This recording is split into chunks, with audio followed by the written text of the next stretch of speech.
Morning, Browns fans. Spencer German here with you at the stadium. Huntington Bank Field, the backdrop for today's matchup, of course, Bills, Browns, a matchup that, in years past has been two teams that have kind of been very dilapidated and going through the struggles of rebuilding a team in the NFL. And really, since about 8 years ago, they've now been on different trajectories. It seemed like they were heading in the right direction. Bills find their quarterback, and here they are as a Super Bowl contender. Browns flirting once again with the winds of change that could be looming this offseason. A lot to unpack as you get you ready for today's matchup, Week 16.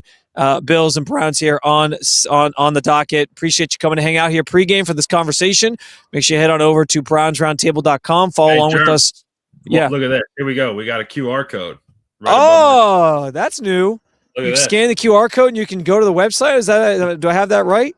Should take you right to the website. Should take you right there. Scan the QR code. Go to the website. Join our community space. Be part of the conversation. We'll have our game thread there and then much, much more. Stories throughout the game, post-game, all that good stuff. So make sure you come and check us out. In the meantime, also make sure you subscribe to the YouTube channel if you're not subscribed already. We got this type of content for you: pregame, postgame conversations, postgame press conferences, all that good stuff. But Megs, we obviously have a game to talk about.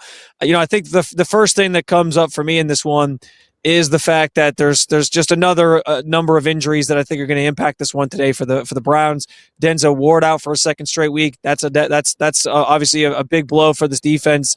No Jack Conklin, who got put on the IR yesterday, likely signaling the end of his Browns tenure, I would assume, because his contract ends at the end of this year. And David Njoku out once again, along with Dylan Sampson. So you're missing some key pieces, mostly some key veterans that I think are going to be sorely missed in a matchup against a Bills team that obviously is a Super Bowl contender and has the league MVP on it in Josh Allen. Yeah, no doubt about it. And the Denzel one stands out specifically for today's matchup because, like you mentioned there, but I just think back to last week of Caleb Williams, and the Bears are kind of the talk of the town right now, but the Bears kind of having their way. That throw yesterday was sick. Yeah, that was unbelievable. But the Bears having their way through the air against the Browns, even in horrible conditions. And it's like, all right, well, when you can't target Denzel Ward and you throw everything at Tyson Campbell can, he'll make some plays, he'll give some up. But when you're throwing at guys like Myles Harden and some of the others, it's like it's not going to be a good matchup. But that's not to say the one weakness that the Bills have is their receiving core. So it's like, okay, that might match up just fine. That might match up fine for this game, but short, small picture, or I guess just about today specifically, like Josh Allen's on a warpath right now to win football games, to win the MVP, and that's not a good thing. Big picture, the Conklin stuff, man, that's like such a disappointment, man. Like he came here, was supposed to be like, all right, that's you lock down your right tackle position, and one good year and then 3 bad years for Conklin. Yeah. It's been frustrating to see him. And I think I saw a stat that like since he signed the extension in 2023 or whatever, there's been like 50 possible games he could play in, and he missed 31 of them or something crazy like that. Like that's the injuries have just piled up for him. It's unfortunate because he was part of an offensive line that at the time when he was healthy was very, very good. But it's part of the problems this team has right now. Obviously, you're right about the receiving thing with the Bills. I will say I think that does pave the way for what I think is going to be the key to this game, which is whichever team runs the football better, I think wins. There is opportunities to run the ball against this Bills defense. They've been susceptible to that all year because they have so many injuries. They've been able to overcome them. They also have been really good at making adjustments with the guys they have in the second half of games in particular. So I'll be interested to see what that kind of looks like in this game today and where we're even at by the second half of this game. But yeah, this could be a get right situation for Quinshawn and company.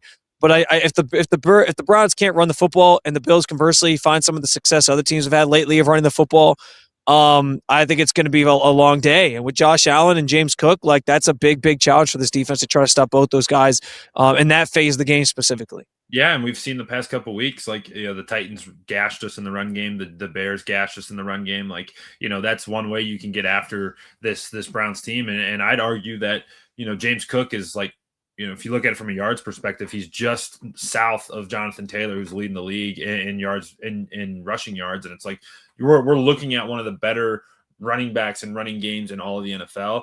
Couple that with Josh Allen's ability to run the football, like it has the potential to be a long day. And then on the flip side for the Browns, they've not given you any confidence that they can run the football at all over these past season. And it's like, today, if you want to win this football game, you're gonna have to win the line of scrimmage. I don't know how they're going to win the line of scrimmage today. It's going to be the Bills' defensive line isn't that good, but the Browns' offensive line also is no good. So it's unfortunate, man. We were talking about it before we recorded, like this matchup, and we talked about it the other night. Like this matchup and this rivalry, like has the potential to be so cool with both fan bases, like 2 hours away from each other, but the Bills have held up their end of the bargain. The Browns just have not. And it's kind of sucks looking at today's game being like, damn, what if this was Josh Allen chasing the MVP and the Browns chasing maybe the AFC North and Myles chasing the sack record, and it's a night football game and all that stuff that it could have been. And it's not going to be that, and that's the frustrating part. Yeah, it's unfortunate for sure. You bring up sort of the backdrops for both these teams. Bills, yes, very much a Super Bowl contender, still in the mix for the division in the AFC East after the win over New England last week, so they still have some things to play for. But the Browns are in a very different situation, and a lot of that revolves around what's going to happen here in 3 short weeks with the coaching staff, with the front office, with all those different things. There was a story from Ian Rappaport, I know, on Saturday, sort of highlighting some of the teams out there that could be making coaching changes and the opportunities that could come with that. The Browns were highlighted in there. He noted that the Browns have not made a decision on Kevin Stefanski yet, but it sounded like, from the way it was written, Andrew Berry is going to have some say in that, which makes me believe that some of the conversations we had earlier this week on our podcast, Megs, about the Browns sort of weighing, GM, head coach, where do they sort of fall, who's going to be the voice in the room now that Paul DePodesta's gone, that's something they're legitimately going to consider doing, and that potentially it leads to Andrew Berry being the key decision maker, sticking around, and they split these two guys, and that maybe Kevin Stefanski ends up being on the outs depending on how this team finishes down the stretch here. Yeah, no doubt. And anytime Ian Rappaport gets his hands on a story, that means there's something happening, right? Like this is like our first sign, the first like public sign that like, they're thinking about it and they're talking about it. Man, it's just hard. I'll get off the Bears at some point, but like it's just hard to like watch what we watched last week, watch what everybody watched last night, and then look at what we have and being like, yeah, we can compete with that. And they were in the same position. Look at the Jaguars too. We traded back 2 spots to them, or 3 spots to them last year.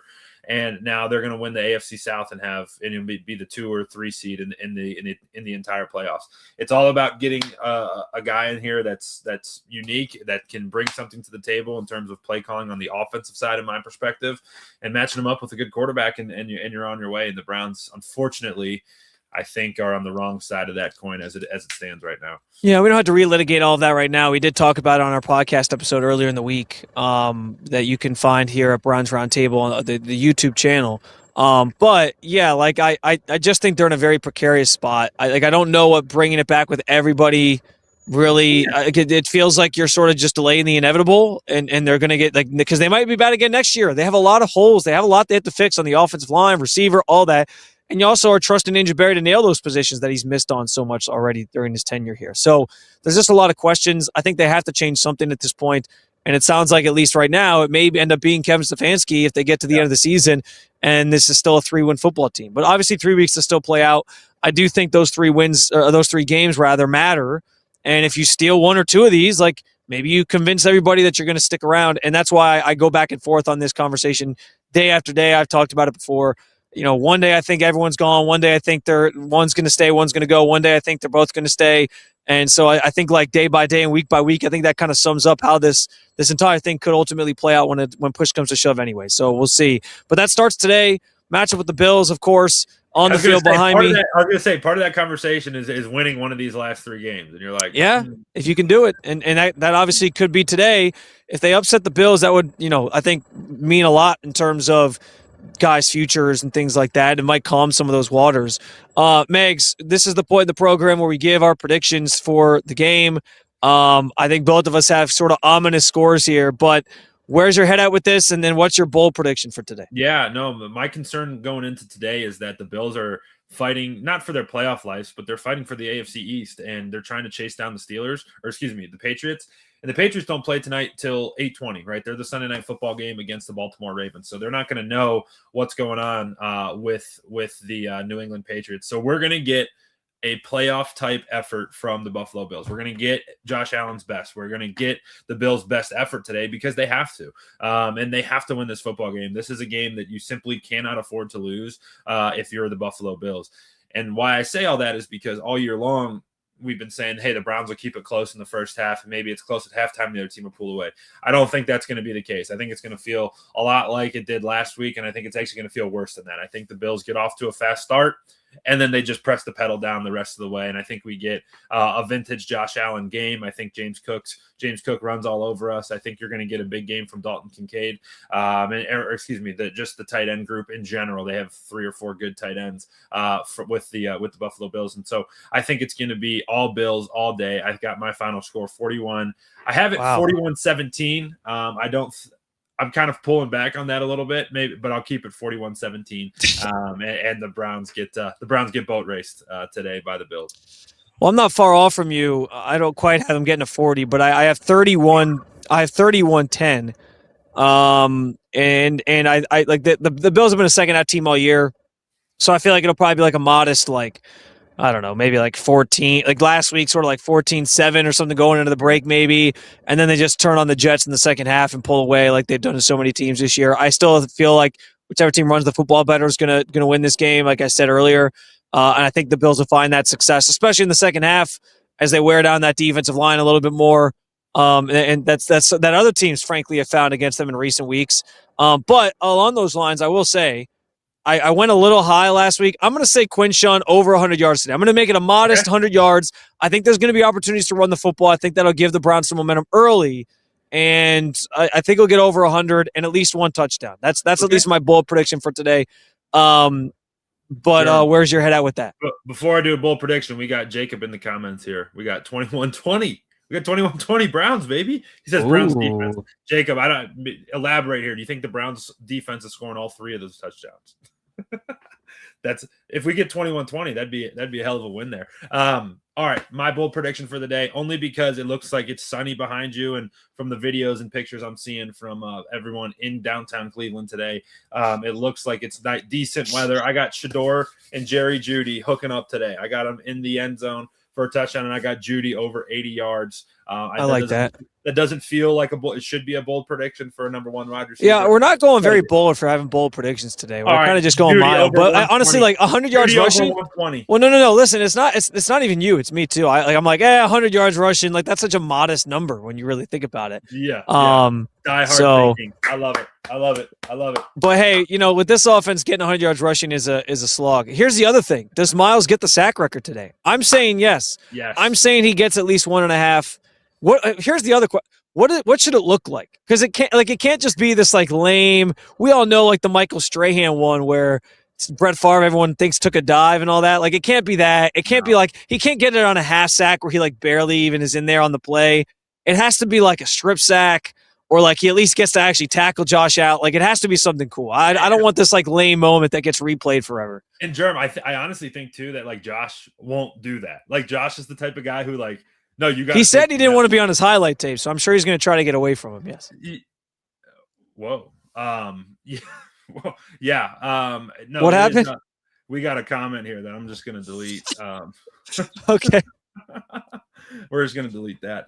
All right. But yeah, I think Josh is going to make Myles earn it, and yeah, I think it's good. I hope it's cool. What do you think the stadium? What do you think the stadium's going to be like?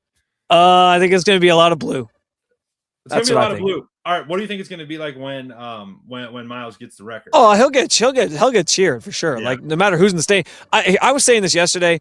I think for Bills fans, this is like a win-win for the Bills, like for Bills fans, because you can come here, your team's probably going to win, and you get to maybe see history. Like if Myles gets this record against you, it's like, oh, I was there to see that moment. That's pretty cool. But like 1 or 2 sacks isn't going to ruin the game for you. Like you're probably still going to beat the Browns rather by like 10, 15, 20 points. Like, so I think this is like the perfect scenario if you're a Bills fan where you get to come witness some history on the Browns side of things, but potentially, but also like your team's probably going to win by a lot.